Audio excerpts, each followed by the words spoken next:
Many thousands of hours were spent this summer analyzing the upcoming prospects of each team, lists and rankings and predictions, and yet every year the season starts and some teams still come out of the gate and surprise us. I mean, how fun are the Clippers turning out to be?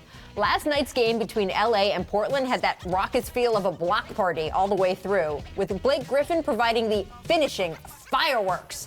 Three-pointer right as time expired. And hey, we knew Blake would look different without CP3. I'm not sure we knew he'd look quite this quickly. The Clippers are now one of only 2 undefeated teams left in the NBA. The other is the Spurs, who are their own surprise.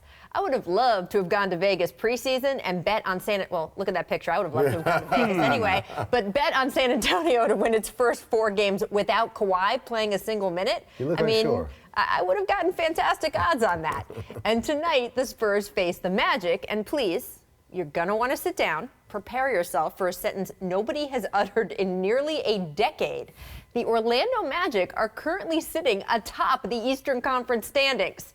I don't expect that to hold, but it is clear that something is happening in Orlando.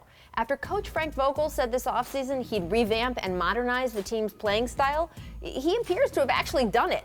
The Magic have put more than 110 points on the board in all 4 games they've played, including last weekend when they thumped the Cavaliers by more than 20. Now, all of this has led some Magic fans to get way ahead of themselves, spinning this start into what might be. And I get it. In the East this year, it feels like a team of dancing seals might be able to squeeze into a playoff seed. Tracy, you could dance with those guys, right? Why not the Magic? And sure, maybe it could happen, but maybe not. The thing to remember about all of these surprising starts from all these teams is that they're just starts. They don't necessarily indicate what we'll see the rest of the season. But that's okay, too. We are way too quick these days to spin everything into having some bigger meaning, to pounce on some third grader and pronounce him a future MVP. A good start can just be something to celebrate in itself. And in the NBA, there are a few teams who, unexpectedly, are entitled to be feeling pretty good right now. So, Tracy, which of these teams has impressed you the most so far? I mean, we've got the Spurs without Kawhi. Everyone's given LaMarcus a hard time the last, year and a half, and here he is doing so well. And then the Magic, I mean, you've been doing work for the Magic. Maybe you're not surprised by how well they're doing at all. I don't know. Well, I'm not surprised by the Spurs because if you look what their record is without Kawhi going back to last season, I mean, they're 11-1 without Kawhi Leonard. So the system is in place right there in San Antonio. It's next man up. Anybody they put in that system, they excel. I'm more surprised with the way the Magic's playing. At top of the East, got these young guys playing extremely well. Did a good job of bringing Simmons over, who's defensive-minded, bringing that energy with Terrence Ross and Aaron Gordon. I mean, he's stepping up to be a guy that can be reckoned with. And, I mean, I know this is 4 games into the season, but these guys are definitely playing great basketball. Reverting back to last season, they was deplorable.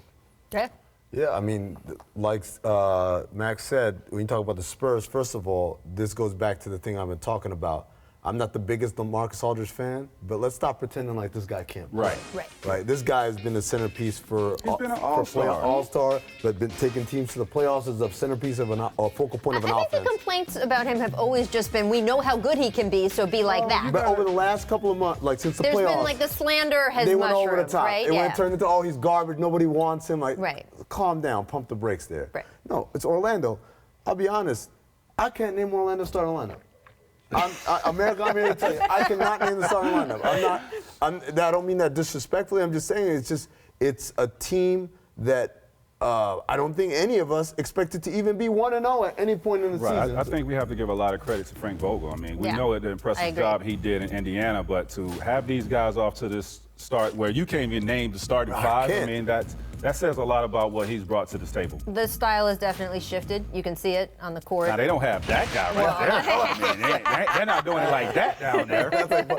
Pump the brakes. Right. But you're right about Aaron Gordon. You can see the work that he's put in, and they seem invested in putting in the work, which is something that we have not always seen from them. Sometimes they've just gotten so discouraged. By the way, if y'all think because Tracy was going to do some work with the Magic, he might pull punches on the Magic, you just called them deplorable last season. They were. So I'm glad to see you remain honest, my friend. He wasn't there last season, though. Well, his honesty is always refreshing to me, no question. I actually had Elias Sports look up when the last time they were at the top of the Eastern Conference standings, even for a day, even for just one day. 2007? 2009. January, though. Not even the year they went to the finals? The year they went to the finals. Yeah. But I mean, even for one day. Just not even the next season or the next season, not even for one day. This is the first time since then. So congratulations. Enjoy your moment, Orlando Magic.